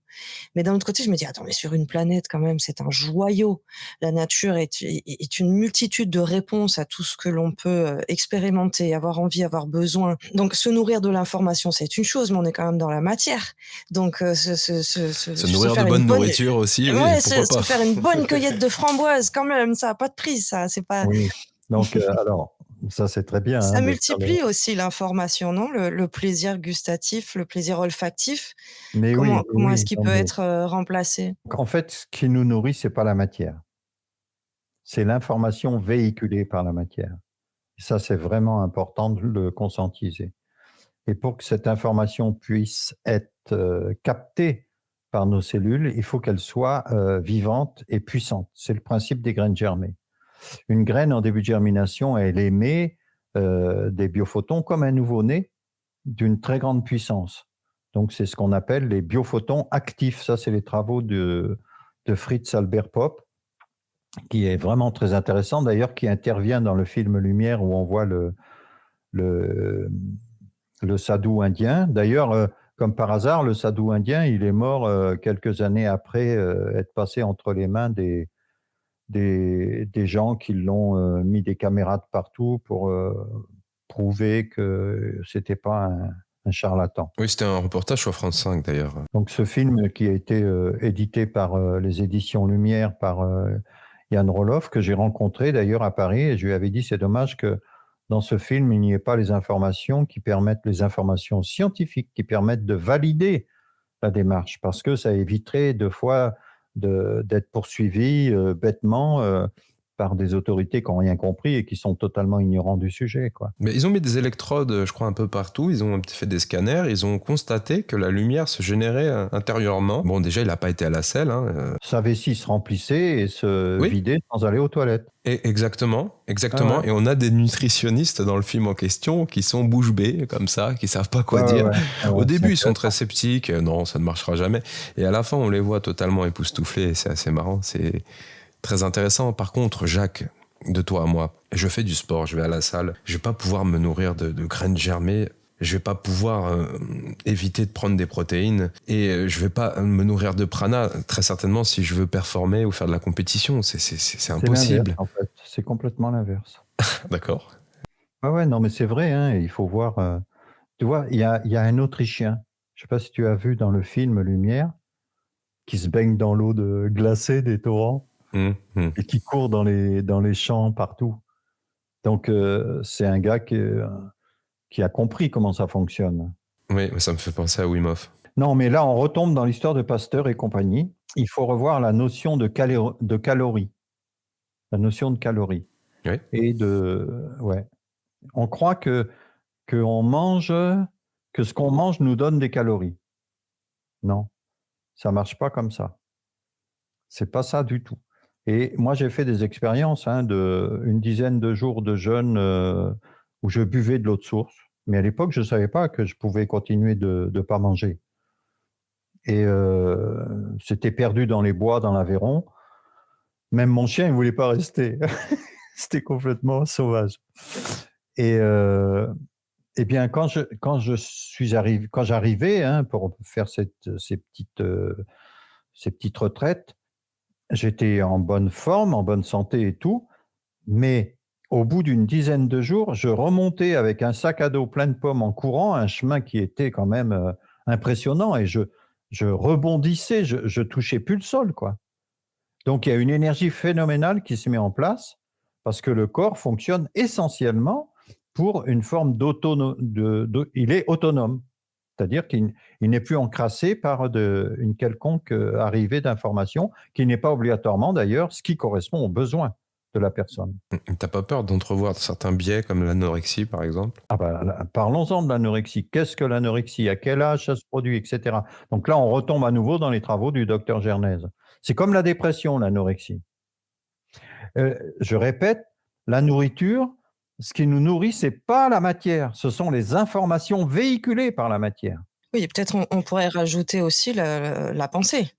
Parce que selon Et comment je vais, le eh lien, oui. oui, effectivement, Ouais, le on lien parle avec d'anorexie mentale, effectivement. Ben oui, mais la pensée, la croyance que je peux développer autour de l'alimentation, on sait déjà que ça va faire la différence, hein. bien souvent l'anorexie, c'est vers l'adolescence, ou à la puberté. De la puberté à la fin de l'adolescence où, il y a la pression de l'entourage, la pression de l'école, donc on est saturé d'informations, d'accord? On n'en veut plus, donc on mange plus. C'est tout, c'est pas plus compliqué que ça. C'est comme une dépression et la dépression est salutaire. Quand il y a une overdose de pression extérieure, on se met en dépression. C'est salutaire, sinon on se suicide ou on pète un boulon. Oui, enfin, ce que je voulais dire aussi par la pensée, c'est que si je développe la croyance que si je ne mange pas, je vais être faible et je vais tomber malade, le jeûne, je vais pas le vivre de la même manière. Oui, oui, on est bien d'accord. Mais ça passe. Les croyances, les fausses croyances sont synonymes, ou l'endoctrinement quelque part est synonyme d'ignorance au départ. Un ignorant, on va pouvoir lui faire. C'est ce qui se passe actuellement dans notre société, malheureusement, qui a été tellement lobotisée par des informations qui sont tellement en désaccord avec on va dire, l'expression de la vie globale, euh, que on peut pas faire entrer un message euh, où on peut faire croire n'importe quoi, mais surtout pas quelque chose qui remet en cause le dogme qui est installé. Mais justement, là, je vais être un peu contradictoire. La doctrine actuelle, elle est plutôt ciblée justement vers ce minimalisme. On se rappelle du forum de Davos, vous n'aurez rien et vous serez heureux. On voit qu'ils ont voulu introduire des régimes très restreints pour la population, pour la plèbe, encore une fois, en parlant par exemple d'insectes, hein, pour se Oui, nourrir. manger des insectes, c'est ce que j'allais dire. Pour remplacer la viande, tout simplement, parce qu'elle est devenue beaucoup trop chère. Alors, est-ce que c'est une bonne chose? Peut-être, oui, parce qu'on en mange beaucoup trop. Mais finalement, j'ai l'impression quand même que la doxa fait une grande bascule aussi. Alors, est-ce que ça a à voir avec les lobbies d'agriculteurs, avec la FNSEA, ces organismes qui quelque part, sont des chefs d'orchestre quant à notre alimentation? Est-ce que aussi par rapport à cette mode végane, à la mode du soja, par exemple, on a vu, tu parlais d'ostrogène et de testostérone, est-ce qu'on n'a pas une sorte de déséquilibre aussi assez latent qui tend vers des changements de sexe prématurés? On saute du coq à l'âne. C'est ça le Peut-être, gros mais problème. moi j'y vois une sorte de corrélation. Je corrobore un peu tous ces faits-là en me disant, bon, ok, on a le mode de vie healthy, on a le jeûne, qui est le jeûne intermittent notamment, qui pour moi est le meilleur entre deux. Et après, on arrive sur le crudivorisme, et puis au-delà encore le respirianisme, donc le pranisme, qui sont quand même entrevus, pour ma part, comme des méthodes qui sont tout au moins radicales et pas forcément émancipatrices d'un point de vue physique. Mais bon, bien entendu, j'ai pas ton niveau d'expertise et je te pose la question en tant qu'internaute ou qu'être humain lambda. C'est compliqué parce qu'on ne peut pas rester que sur le plan physique. Si on reste sur le plan physique, je rejoins complètement ce que tu viens de dire. Mais je pense que quand on fait l'expérience de l'alimentation, d'un jeûne prolongé, on va dire, hein, commençant par un jeûne sec d'ailleurs, comme le préconisait Jasmine, il est bien évident, Jasmine, elle disait, il faut 2 ans pour se préparer à passer à un état, on va dire, d'autonomie alimentaire pranique. Ça veut dire qu'il faut, dans la tête, dans le cœur, et avoir cette connexion spirituelle. C'est hyper important. Ça veut dire qu'il faut se connaître. Et se connaître, c'est pas du pipi de chat. C'est quelque chose qui est tellement occulté dès le début. Moi, je me souviens, ma fille, quand elle était petite, qu'elle est allée, elle a fait la première matinée de l'école maternelle et la dernière après-midi. Voilà, entre les deux, elle est restée à la maison, elle a fait des Legos et on a commencé à lui apprendre à lire et compagnie. Pourquoi? Parce qu'il fallait lever la main, demander pour aller faire pipi. Parce qu'il fallait toujours rester assis. Parce que c'était tellement en dehors de la, on va dire, de l'expression naturelle d'un humain que voilà, c'était le début du conditionnement. Or, on est conditionné dans tous les domaines. Et je reviens à tout à l'heure, ce que disait Tamara par rapport à ça. Si on croit que on va mourir de faim parce qu'on ne mange pas, on se plante. Mais si on croit qu'on va pouvoir vivre sans manger avec l'ignorance de comment ça marche et l'ignorance de soi, on se plante On aussi. se plante aussi. Et le plaisir de l'état d'être intérieur, quand on vit un jeûne prolongé, entre autres, où on a la vision claire des choses, où on a la faculté de résoudre des problèmes presque instantanément, sans réfléchir, tellement les cellules fonctionnent à une vitesse grand V, elles ne sont pas encombrées, c'est extraordinaire. Donc, bien sûr qu'on a énormément de plaisir à manger quelque chose qu'on aime vraiment. Bien sûr que c'est vrai. Mais qu'est-ce qui va nous nourrir dans ce qu'on mange, qu'on aime vraiment? C'est le plaisir de manger. Et c'est ce que j'expliquais dans la vidéo Nourrir notre âme, où je disais, entre autres, quand on va aller voir la mamie qu'on n'a pas vue depuis des années et des années, qu'elle nous a préparé un petit ragoût alors qu'on est végétarien, etc., eh bien, c'est un vrai plaisir de manger le petit ragoût avec la mamie et on n'est pas empoisonné pour autant. Voilà, donc on ne peut pas dissocier l'aspect physique de l'aspect émotionnel et spirituel. Et je voudrais revenir sur l'histoire du sang. Le sang donc qui se fabrique dans les poumons, mais il est le reflet de l'ambiance dans laquelle on vit. C'est-à-dire que quand on est dans une ambiance riche en force de vie, par exemple dans la nature, avec quand on fait comment on appelle, du sun gazing, soleil levant, soleil couchant, et qu'on est vraiment imprégné de ces forces de vie naturelles qui sont à l'origine de notre existence sur la planète. Eh bien, on développe cette autonomie, cette faculté d'abord de voir mieux en soi et en plus d'être nourri avec moins de matière et de matière solide, mais beaucoup plus être nourri par la lumière de la matière qu'on fonctionne. On en revient à l'environnement, Jacques. Moi, je suis désolé, mais dans le 93, à Aulnay-sous-Bois, dans la cité des 3000, on va pas pouvoir faire du sun gazing, profiter de la nature. Il n'y a pas de verdure, il y a que de la grisaille, que du béton, que des graffitis, que des nuages, en l'occurrence sur Paris, en Île-de-France, de la pollution, etc. Est-ce que c'est pas des étapes? Parce que selon là où j'en suis avec moi-même, est-ce que je peux déjà tolérer de vivre dans cet environnement-là? Voilà. Oui, mais est-ce qu'on est... Alors oui, ça c'est revient des à la étapes. question Je pense pas que d'après. tu On passes parle de principe Non, de réalité après. Oui. Ça va, Non, mais pourquoi tu es là-bas? Ben, moi, je suis né là-bas, par exemple. Donc, j'ai pas trop le choix dans un premier temps. Donc, tu l'as choisi. Je l'ai choisi en amont, certainement, oui. Voilà. Et après, il faut refaire un décodage de ton histoire. Qu'est-ce que tu fous là-bas? Est-ce que tu n'avais pas une opportunité d'aller ailleurs? Plus tard, je l'ai eu et je l'ai saisi. C'est ça, tu sais aussi bien que moi qu'on a expérimenté les fonds du fond, toi comme moi, hein, ça fait partie des points communs qu'on a. Et pourtant, à un moment donné, il y a ce travail sur soi, cette conscience de soi qui se met en place et qui dit: «Mais en fait, je peux aussi vouloir autre chose pour moi, je peux aussi le manifester, je peux aussi le mettre en place». Et pour ceux qui ont des impératifs temporaires et momentanés, donc qui doivent rester dans des endroits urbanisés, est-ce qu'ils peuvent atteindre ce stade, cet ascétisme? Parce qu'on parle d'ascétisme. Oui. Moi, j'en suis absolument convaincu. Et Jasmine, elle est claire là-dessus. Hein. Elle dit, ce qui est important, c'est notre relation avec notre environnement. Et ta relation aussi bien avec le chat du voisin, le chien, l'arbre. Il y a quand même quelques arbres, je pense. Il y a quand même des endroits à Paris où il y a des parcs, où il y a la possibilité de s'évader. De moins en moins, c'est devenu très dégradé. Mais oui, très certainement. Oui. Moi, j'ai ma fille qui est à Paris. Et pour rien au monde, elle voudrait quitter. Elle est au Lilas. Donc, elle est pas vraiment dans le centre de Paris, mais c'est des lieux qui sont quand même... moi, j'y suis allé, rien au monde, je voudrais y rester. Ben, elle est heureuse là-bas, quoi. C'est dans le 93, je suis né au Lilas. Et j'ai fait des formations là-bas. J'ai encore des amis, donc... Mais c'est horrible, porte de Bagnolet, c'est des décors qui sont dystopiques. Mais oui, on est bien d'accord. Après, ça a parti mais pris. Il n'empêche que là, Jasmine, elle est claire là-dessus et elle dit, en fait, c'est la relation qu'on peut avoir avec son environnement, c'est-à-dire où, en fait, il faut avoir une bulle énergétique qui est suffisamment puissante pour ne pas se laisser phagocyter par des informations dont on n'a pas besoin.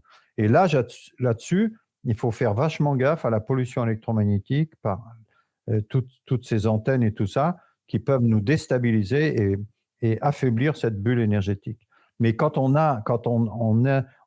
sait qui on est vraiment, on a une bulle beaucoup plus puissante.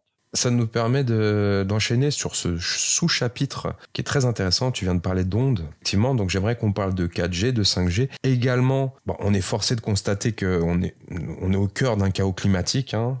Ça s'intensifie d'année en année. Tous les pronostics envisagés depuis des décennies s'avèrent toujours en dessous de la réalité sur le terrain. Le fondement de la théorie carbone, est-ce qu'il est erroné ou pas ? On parle d'antivie pour certains ou de préconisations importantes pour d'autres. Les orientations politiques prises actuellement en fonction de cette théorie, est-ce qu'elles sont bonnes ? On a d'autres causes ici éventuellement liées à ce chaos. Comment on pourrait inverser ce processus ? Le réchauffement climatique, c'est pareil, on va en parler, on ose, parce que là en fait on vient de cocher toutes les cases au niveau de la censure sur Internet. Oui, donc allons-y. Un peu plus, un peu moins. Voilà, le changement climatique, ils sont farouchement opposés à ce sujet-là sur la toile, sur toutes les plateformes de streaming et même sur les plateformes de podcast, même sur TikTok, on s'est fait censurer quand on a abordé ce sujet. Mais c'est important et c'est en lien, tu en parles. Est-ce qu'on peut finir cette entrevue là-dessus ? Alors, ce qui est quand même un petit peu rassurant, c'est qu'il y a de plus en plus de scientifiques qui osent dénoncer l'escroquerie carbone. Le mauvais plan carbone, on va dire. Moi, j'emploie l'escroquerie carbone ou le chantage carbone parce que pour moi, c'est ça, c'est du chantage. Mais après, derrière, il y a tellement d'enjeux économiques, politiques, géopolitiques, planétaires. Il y a eu des escroqueries, la taxe carbone, ils en ont fait une série dessus, tellement il y a eu d'argent détourné. C'est un business qui est tel. Donc, moi, je suis remonté enfin, il faudrait remonter, il faut repartir de l'histoire de la composition de l'air. Il faut repartir de là. Et donc, je repars toujours du fait que l'air n'est pas du tout, la composition de l'air telle qu'elle nous est enseignée, c'est pas ça du tout. Tu veux dire que c'est pas du rien ? Voilà. Donc, il y a un mélange gazeux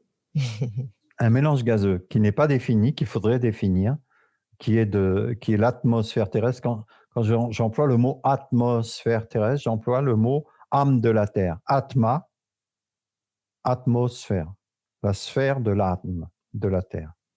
Donc, tout se passe dans l'atmosphère. Donc, je suis remonté à Thalès pour comprendre ce qu'est, à la quête de l'origine, d'où viennent les éléments, les différents éléments. Et c'est Thalès qui, au début, croyait que tous les éléments venaient de l'eau. Donc, c'est 5e siècle avant notre ère. Et puis, Thalès avait un contemporain qui était en même temps un élève à lui, qui s'appelait Anaximandre. Et Anaximandre a eu l'intuition et a été convaincu que tout venait de l'air. Et Anaximandre avait un élève qui était un peu plus jeune, Anaximène, et lui a défini vraiment que ces éléments dans l'air étaient à l'origine de toute force de vie qui se manifeste sur la planète Terre. Et donc, dont l'eau. Donc, l'eau sort de l'air. Mais on ne peut pas définir la quantité d'eau qu'il y a dans l'air. Et donc, si on reprend ce que dit Louis-Claude Vincent, qui est à l'origine de la bioélectronique de l'eau, il dit « on n'a jamais trouvé de traces d'oxygène dans l'univers ». C'est intéressant. Et j'ai eu l'occasion de faire une conférence donc, sur le chaos climatique à Marseille. Et au cours de la conférence, il y avait un climatologue qui, à la fin de la conférence, il a poussé des cris. Il a dit « mais non, gna, gna, gna, gna. » Bon, bref. Hérésie.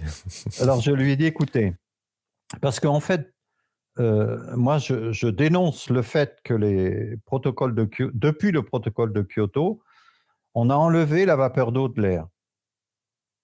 Quand on fait les analyses, les synthèses de tous les pseudo-scientifiques qui sont… Enfin bon, il ne faut pas que je dise des gros mots. Les scientifiques qui sont censés faire des analyses et tout, mais c'est saucissonné. C'est-à-dire, un tel, il va étudier tel truc, un tel, il va étudier un autre truc, ce qui fait qu'il n'y a pas de lien entre eux. Et après, ils font des synthèses et leur marmite, et puis ils disent ce qu'il faut qu'ils disent. Bref. Et donc, j'explique ce climatologue qui a écrit des livres d'ailleurs et qui et qui est en accord avec moi, qui considère que le carbone n'est pas du tout à l'origine du problème du chaos climatique. Mais il dit, mais non, on prend en compte la vapeur d'eau de l'air. Alors je lui ai dit, trouvez-moi une analyse officielle dans on va dire, le monde académique actuel, où on nous donne une composition de l'air où il y a la présence de la vapeur d'eau. Alors on a cherché, et il a été obligé de reconnaître qu'à aucun moment, scientifiquement, on prend en compte dans la composition de l'air qu'il y a de la vapeur d'eau. On nous dit toujours, il y a 78% d'azote, donc ce gaz inutile qui ne sert à rien, alors qu'il est à l'origine de toutes les bactéries, ce qui est à l'origine aussi des protéines dans l'ADN, dans la structure de l'ADN du corps. Et donc, il y a 20% d'oxygène. C'est quoi cet oxygène? Et il n'y a pas de vapeur d'eau. C'est quand même intéressant. Et 2% de gaz rare. Or, si on reprend les travaux de, comment il s'appelle déjà, René Giraudon, qui s'est fait complètement descendre par le GIEC parce qu'il a osé dire que la vapeur d'eau est à l'origine de 99,41% de l'effet de serre. Oui, 99,41% de l'effet de serre, la vapeur d'eau. Or, elle n'est pas décelée dans une analyse de la composition de l'atmosphère terrestre. Donc, ça ne tient pas la route, tout ça. C'est à revoir complètement. Or, il faut savoir aussi, c'est que le taux, donc le pourcentage de vapeur d'eau dans l'air n'est pas comment dire, n'est pas stable. Il peut y en avoir beaucoup à un endroit et très peu à un autre. Et donc, c'est quelque chose qui varie en fonction de contexte, en fonction d'une nécessité, en l'occurrence. Je reviens toujours dans les mêmes principes, et là, on rentre dans les problèmes de la pensée pasteurienne et de Priestley qui disait que l'atmosphère, l'air de la Terre a la faculté de réharmoniser ou de remettre de l'ordre dans un chaos, en gros. Or, si on reprend un petit peu les travaux d'Anaximandre et Anaximène, moi je dis que l'eau apparaît là où la vie le demande. Quand c'est justifié, l'eau arrive. Elle sort du non visible. Et je fais le lien avec l'arrivée de l'œuf fécondé dans l'utérus de la maman. C'est l'œuf qui fait apparaître le liquide amniotique. Donc ça, c'est pas un fantasme de ma part. Faites des recherches, vous verrez. Donc d'où vient l'eau? Elle sort du non visible. Et c'est pour ça qu'il est très important de rentrer à nouveau dans la conscience de qu'est-ce qui se passe dans le non visible. C'est comme une graine en début de germination. Où elle va chercher toutes ces informations? D'accord? Et comment elle peut fabriquer de la matière en partant d'une petite graine comme ça, si ce n'est pas tiré du non visible grâce au lien avec l'eau? Donc tout ça, c'est comme ça que ça fonctionne. Or, l'atmosphère terrestre, il est conçu quelque part pour être autonome, c'est-à-dire pour gérer le climat sur Terre pour que la vie puisse s'exprimer de manière harmonieuse. Il faut savoir que le Soleil n'est pas chaud. Donc là aussi, je vais me faire assassiner, mais il n'empêche que, en l'occurrence, comment il s'appelait déjà j'ai oublié celui qui a découvert la planète Uranus, je crois. Herschel, William Herschel, début du 19e siècle, a découvert, en observant les étoiles à basse température, a découvert le rayonnement infrarouge. D'accord? Et il a découvert que le Soleil n'avait pas des températures comme on nous fait croire. Voilà. Et donc, le Soleil émet des ondes avec des fréquences spécifiques qui vont traverser le vide sidéral et qui arrivent au niveau de la ionosphère, où il fait une température du froid absolu, moins 273 degrés, traversent la ionosphère et vont progressivement évoluer à travers les différentes couches de l'atmosphère terrestre. Ça, c'est les travaux de Victor Schauberger, qui a qui a fait un constat de la composition de l'atmosphère terrestre, de la structure de l'atmosphère terrestre, qui est composée de différentes couches séparées par une mince pellicule d'eau à 4 degrés, ce qui est utilisé justement avec les ondes radio qui ricochent de couche en couche et qui peuvent aller, en ricochant de la couche supérieure au niveau de la ionosphère, aller de l'autre côté de la planète. Hein, ce qui est utilisé en l'occurrence avec les procédés HARP qui va Oui, voilà, c'est ce que j'allais dire. agir.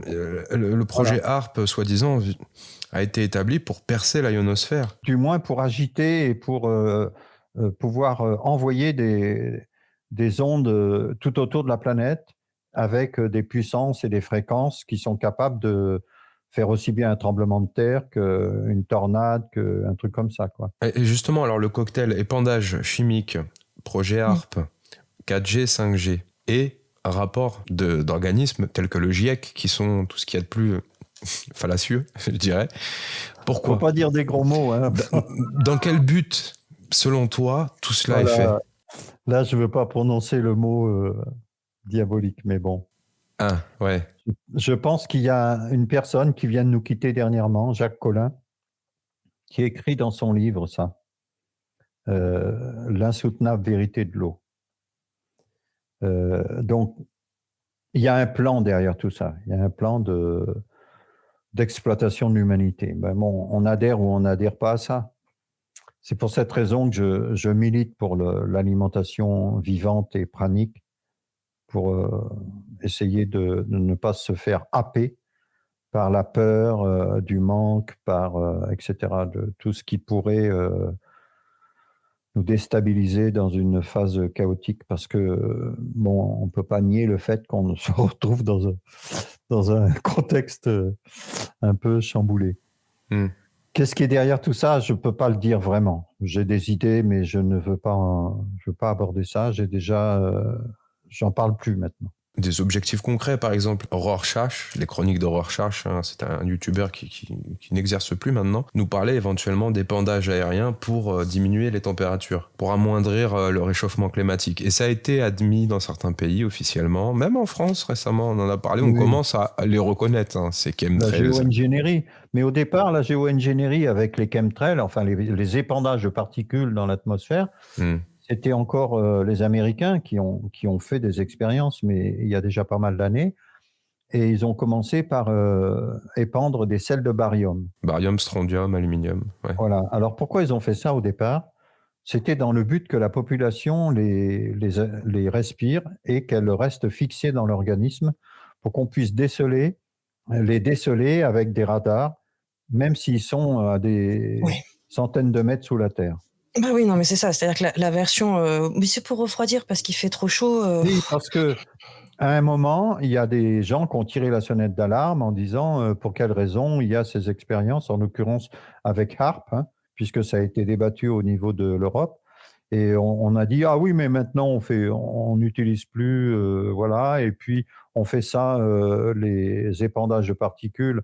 Dernièrement, ils ont quand même accepté le fait de dire que oui, c'est nécessaire pour éviter que la Terre se réchauffe trop. Enfin, c'est n'importe quoi, mais il faut être un peu naïf pour adhérer à ça. Est-ce que la Terre se réchauffe, Jacques ? Là, on rentre à nouveau dans un truc qu'il faut savoir. La Terre, alors ça, c'est le premier, j'ai découvert ça dans le livre Le chaos sensible de Theodor Schwenk, qui explique que le système solaire met 25 220 ans pour parcourir, pour passer devant les 12 signes du zodiaque. Or, là, on est à la fin du dernier signe, du signe des zodiaques, et on est rentré dans le nouveau, mais on a le cul entre deux chaises. Donc, on est au centre d'un double vortex. Donc là, c'est comme c'est la zone où il y a le plus de pression et de vitesse de rotation. Donc, on est dans une phase, on va dire, de chaos normal, entre guillemets, au niveau historique par rapport à l'histoire de la Terre et peut-être de l'humanité, j'en sais rien. Bon, 25 920 ans, ça fait quand même un bail. Donc, si on reprend l'histoire, entre guillemets, hein, théorique, on est dans une situation qui correspond à ce que Greg Braden a observé depuis les années 80, où il dit que la fréquence de la Terre augmente. Or, il y a une confusion actuellement entre la fréquence de la Terre physique et de l'atmosphère de la Terre. Certains scientifiques disent non, il n'y a pas d'augmentation de la fréquence de la Terre, mais par contre, il y a une augmentation de la fréquence de l'atmosphère terrestre, parce que la fréquence de Schumann, en fait, au départ, donc le physicien allemand, la fréquence de Schumann qui a été dans les années 50, je crois. Hein. 432 Hertz? Non, ça c'est pas la même histoire. La fréquence de Schumann, on l'a évoqué avec Luc Baudin. Entre la lithosphère et la ionosphère, donc la zone de l'expression de la vie dans l'atmosphère terrestre, qui est à l'origine de la manifestation de la vie sur Terre, cette fréquence a été mesurée par un scientifique allemand qui s'appelle Schumann dans les années 50 et qu'il a évaluée à 7 et quelques Hertz. Or, Greg Braden a évalué qu'on avait commencé à augmenter à partir des années 80, ce qui correspond à l'arrivée où on est à peu près au milieu du passage entre l'ère du Verseau et l'ère du Poisson, ou entre l'ère du Poisson et l'ère du Verseau. Hein, on vient du Poisson, on va dans le Verseau. Et donc, cette augmentation de fréquence de l'atmosphère et non de la planète Terre. Il y a une nuance entre les deux. Cette fréquence-là a plus que doublé actuellement. Oh, certains parlent de 120, 130, des pics à 140 Hertz ces dernières semaines. Ça, c'est autre chose. Ça, c'est une fréquence sonore. C'est les fréquences sonores qui sont en lien avec les fréquences sacrées de l'expression de la vie, mais sur Terre, pas dans l'atmosphère. On aurait doublé dans l'atmosphère. Voilà, la fréquence de l'atmosphère, la fréquence de Schumann, donc. La fréquence de Schumann, c'est ça qu'il faut dissocier, la fréquence de Schumann avec les fréquences qu'il y a sur Terre, d'ailleurs, qui sont en fonction de l'expression de la vie des humains sur Terre. C'est ça, parce que c'est l'humain. Alors, l'humain, il est prépondérant aussi bien avec ses pensées sur les fréquences de l'atmosphère terrestre, mais il est aussi prépondérant par ses actes, par ses actions, sur la fréquence de la vie sur Terre. Mais du coup, on ne peut pas trop les dissocier, ces deux. C'est difficile à dissocier parce que. Ah ben oui, je suis entièrement d'accord que c'est difficile. Mais si la Terre se réchauffe, c'est lié aux ondes émises dans l'atmosphère terrestre. Donc pour moi, le problème du climat, il y a deux événements. C'est pour ça que, pour répondre un peu à ta question, Tamara, il faut dissocier le chaos climatique, qui est vraiment en lien avec les activités des humains, quel que soit, parce que quand on voit les élevages industriels, en Chine, par exemple, il y a des élevages, des immeubles de porc. Oui, parce que le carbone, c'est eux. Hein. Il y a un reportage qui s'appelait Co-Spiracy, C-O-W-Spiracy, et qui disait que c'était le P des vaches, en fait, qui était le plus prédominant. Oui, ils disent les P, mais en fait, c'est les renvois, c'est les rots. Ah oui, d'accord, ouais. Et c'est là où on a laissez les vaches se roter. C'est n'importe quoi. Mais effectivement, quand on voit les élevages industriels de vaches, de bovins au Brésil, aux États-Unis, oui, moi je suis d'accord. Ok, on considère qu'il faut supprimer ces élevages pour des raisons écologiques si on veut. Mais là, il y a un gros problème de connaissance. Mais pourquoi on fait ces élevages? Pourquoi? C'est tout. Moi, je pose la question, pourquoi on le fait? Pourquoi un pays comme la France importe de la viande? C'est complètement insensé. Et qu'on en exporte. Voilà, et tout ça. Les céréales, c'est pareil. Pourquoi on exporte des céréales et on en importe? Le bois, c'est pareil. Dans tous les domaines, c'est comme ça. L'effet de serre, effectivement, il augmente. J'en suis convaincu. Il augmente à cause des ondes électromagnétiques artificielles. Parce que le mode de fonctionnement de l'effet de serre, qui est à l'origine de notre existence sur Terre, s'il n'y avait pas d'effet de serre, on serait gelé.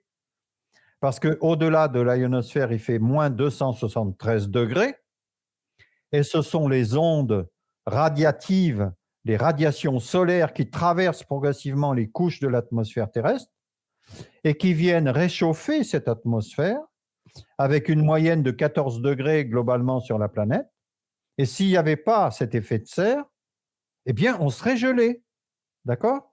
Donc, l'effet de serre généré par les ondes solaires, eh bien, c'est le même effet avec les ondes artificielles, les ondes électromagnétiques, les ondes radio artificielles, qui augmentent de manière phénoménale. Maintenant, on doit être à une centaine de milliers de satellites qui tournent autour de la planète. Il y a une prévision, on peut arriver dans les années qui viennent à 500 000 satellites à peu près qui sont prévus d'être envoyés. Et je pense même pas que ça soit possible au niveau technologique, parce qu'il va y avoir des embouteillages, quoi. Voilà. Donc, comment c'est possible? Bref, peu importe. Donc, ce sont ces ondes-là qui sont à l'origine de l'augmentation de l'effet de serre. Mais par contre, le chaos climatique sur la planète est généré par le mode de vie, c'est-à-dire le déboisement, l'industrialisation agricole, la pêche, les fonds marins, les produits chimiques, les guerres et tout le tintouin. C'est ça le chaos du climat. Oui, alors on parle d'éco-responsabilité à tout va au niveau du gouvernement. Il faut bien rappeler, ils essayent encore une fois d'incriminer la plèbe. Puisque nous, notre fonctionnement au quotidien, c'est pas parce qu'on trie pas bien nos ordures, parce qu'on utilise notre voiture, qu'on aggrave pour autant la situation. Tout au moins, c'est ce que je vois, moi, de mes propres yeux, par rapport à des industries qui, elles, surexploitent la terre, donc, et qui viennent empiéter. Parce que on a aussi encore, par rapport au forum de Davos, toute une doxa qui s'est établie de ce côté-là. Hein. C'est n'importe quoi. C'est pour ça que c'est engouffré les plus grands pollueurs de la planète dans les crédits carbone et puis tout. Voilà, ça tient pas la route, quoi. C'est n'importe quoi. Puis en France, on a la malchance d'avoir des scientifiques qui sont, on va dire, qui nous ont embarqués, qui ont embarqué l'État. Je citerai pas de nom, mais je pense que vous comprendrez, dans cette vision de décarbonation avec le tout électrique, etc., etc., et avec la promotion du nucléaire et voilà. Donc, pour moi, on ne pouvait pas faire pire que les choix qui sont pris, en l'occurrence avec les décisions qui ont été prises par rapport notamment les gros contrats qui viennent d'être entérinés, qui étaient déjà sous le coude depuis un bon moment avec les Américains pour le gaz de schiste. Et c'est le gaz liquéfié qui détruit des immensités aux États-Unis et qui est transporté par bateau, qui est retraité c'est n'importe quoi. Et alors qu'on pourrait avoir le gaz russe et le gaz algérien. Voilà, on entre dans les aberrations politiques. Oui, c'est mais j'aimerais bien moi, qu'on fasse le lien entre le petit et le grand. Alors, je ne sais pas qui de la poule ou de l'œuf, mais est-ce que le fait que nous, en tant qu'humains, on soit complètement déconnectés de notre nature intérieure, est-ce qu'il n'y a pas un lien aussi avec la façon dont on traite et ne traite pas ou ne considère pas la nature à l'extérieur? J'aimerais qu'on s'interroge quand même aussi sur ce lien entre le petit soi et la connexion avec l'extérieur. Ouais, mais il faut retourner à l'école. Hein. Oui. Okay. Non, mais c'est ça le problème. Et regardez un petit peu ce qui se passe au niveau de l'enseignement de nos enfants, de nos enfants maintenant, moi ils sont grands, mais est-ce qu'on élève le mot élever au sens propre du terme Est-ce qu'on les élève dans un cadre où ils sont au contact de la nature, au contact de la vie, de le respect? Est-ce que le respect est enseigné, le respect de soi d'abord? C'est ça, il faut repartir par là, quoi. Parce que sinon, on met des règles, des lois, on condamne, on fait des prisons et puis on s'en sort pas. Oui, c'est ça, c'est un peu le cercle vicieux. Parce que oui, c'est un peu le sens de la question. C'est ça, c'est ça. Quid de l'œuf ou de la poule, mais il y a une vraie déconnexion à soi, donc on ne peut pas s'attendre à être connecté avec... Quand on voit, par exemple, qu'en France, malheureusement, les écoles Steiner sont considérées comme des écoles sectaires dangereuses, oui, ben voilà. Donc, ou il faut aller ailleurs, ou alors il faut faire 2 écoles une école officielle pour pas être emmerdé. Mmh.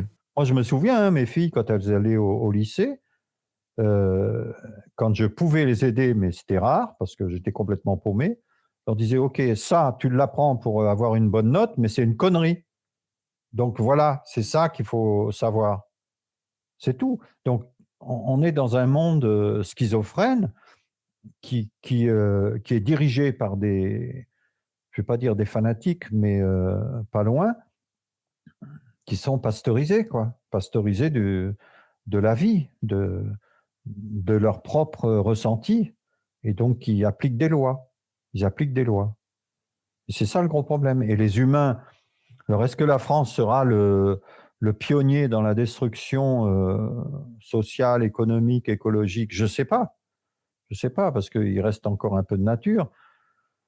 Mais c'est sûr que les structures, faut vraiment qu'elles volent en éclats et qu'on reparte sur quelque chose où la dignité, le respect, l'amour et la relation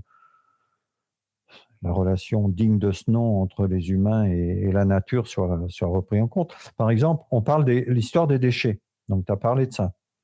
L'histoire des déchets, ça a évolué en 30 ans. Mais on est tombé dans la connerie excès inverse.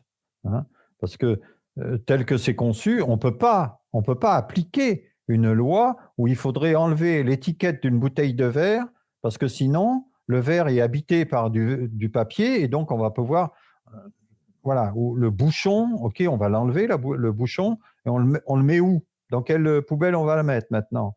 Et il y a plein de trucs comme ça qui sont des aberrations. Et quand on sait qu'au bout du compte, ça risque d'être tout remélangé, bousillé, retraité, on ne sait pas comment. Exactement. C'est des changements en façade, en fait. Oui, mais les solutions, on les avait déjà, il y a pas si longtemps. Moi, petite, je ramenais les bouteilles, je Ben vais dire voilà, de lait pour pas dire de on est pinard, bien hein, d'accord. mais je ramenais les bouteilles à la consigne, Là, hein, la et puis consigne, oui. on se battait Mais oui, mais pour Ça être oui. celui qui le ça ramène. n'existe plus, ça. On les connaît. Non, mais ce que je veux dire par là, c'est que les solutions, on fait encore partie des générations où on les a connues. Pas Ouais, mais il y a toutes, des mais lois. en grande partie. Il y a des lois débiles qui imposent de désinfecter les bouteilles. Désinfecter les bouteilles, ça va coûter beaucoup plus cher qu'une nouvelle bouteille. Oui, non, mais Jacques, il faut qu'on mette un petit peu quand même, moi je suis là pour distribuer des chamallows. Donc si on n'écoute que les lois, ça fonctionne pas. On sait Oui, bien, on est bien d'accord. Donc, il faut faire des réseaux parallèles. On retombe voilà, dans l'histoire. Voilà. oui, qui existent depuis toujours, qui se développent de plus en plus, qu'on essaye de mettre en avant et de mettre en lumière aussi, pour dire: «Bon, voilà, c'est silencieux, c'est sous le manteau, on n'a pas d'autre choix parce qu'on est dans des lois qui sont très restrictives, très très liberticides». Mais pour autant, ça ne veut pas dire que ça n'existe pas et que ça n'est pas possible. On pourrait très bien faire en plein 9-3 des réseaux parallèles où on peut s'organiser pour celui qui a un bout de terrain, puisque ça existe malgré tout, peut faire un compost, et tous les gens, au lieu de foutre ça dans leur poubelle à déchets ménagers, alors moi j'aime bien déchets ménagers, où tu as le pot de yaourt ou un peu tout mélangé, où tu as le reste des légumes qui peuvent très bien servir de compost. Ouais, bah voilà. Bon, alors, bon, on va finir sur cette note positive. Moi, je sais qu'il y a un 6e continent qui est déjà formé, rempli de déchets en plastique, et qui est en train de détruire les océans en parallèle. Pour moi, c'est à l'échelle, mais vous avez Ouais, raison, non, mais on est bien d'accord. à l'échelle locale, c'est le Oui, plus mais important, à c'est notre plus mesure. intéressant de regarder justement Exactement. comment on fait pour sortir de ce schéma-là qui a l'air d'être une autoroute vers au secours, on va vers la catastrophe. Et je pense que Oui, les solutions sont virgulé, politiques. Il faudrait un renversement en bonne et due forme. un peu toujours pareil. C'est politique à grande échelle. Ça n'empêche pas à petite échelle de mettre en place ces solutions-là. Bien sûr. Mais en 83, 85, ah oui, c'est fini là. En 85-6, je m'occupais d'une coopérative bio en Charente-Maritime, et on avait développé un petit réseau pour que les gens, chez une personne, hein, puissent ramener leurs déchets de légumes pour faire du compost. C'était en 86 par là. Eh bien, je ne sais pas si on le ferait maintenant. Voilà, je me pose la question. Mais ça existe encore, Jacques. Bien Bon, sûr que oui. je- Oui. Merci beaucoup, Jacques-Antonin, Merci à d'avoir vous, été merci présent. Alors, Tamara, qu'est-ce que tu as sur la tête? Eh bien, écoute, c'est un petit message subliminal, n'est-ce pas? Puisque Un on est petit dans spoil? cette aussi? Je peux pas encore non, je peux pas encore l'annoncer. C'est encore en pourparlers. Oui. Mais c'est vrai que c'est un sujet qui me donne des hauts le cœur, clairement. Pour avoir eu la chance, moi, de nager avec des baleines en étant plus jeune, de vivre au milieu du milieu marin et puis d'avoir vu de mes propres yeux en 30 ans à quel point des endroits que j'ai pu visiter il y a 30 ans, qui étaient magnifiques, qui étaient colorés avec plein de coraux, plein de vies sous-marines, là aujourd'hui, sont complètement aseptisées. Donc ça me touche beaucoup. Et ce qui est en train de se jouer avec le capitaine Paul Watson me met véritablement, c'est pas qu'une image, la larme à l'œil. Donc on essaye à Mdessine de recevoir les représentants de Sea Shepherd. On est en pourparlers pour faire une émission totalement spéciale, quitte à bouleverser un petit peu l'agenda parce que c'est maintenant que ça se joue. Donc voilà. Merci Donc pour c'est l'annonce. c'est le petit clin d'œil comme on est avec vous, vraiment. Merci pour ce rappel. www.mdessine.com. Si vous êtes thérapeute quantique ou holistique, vous pouvez venir vous faire référencer. On a lancé la nouvelle version. Également, si vous recherchez des thérapeutes dans votre localité, n'hésitez pas à venir sur notre plateforme. On vous remercie tous et toutes pour votre soutien au quotidien. Vous êtes de plus en plus nombreux à nous interpeller, à nous remercier. Ça fait chaud au cœur. On vous dit à très bientôt. Ciao, bye.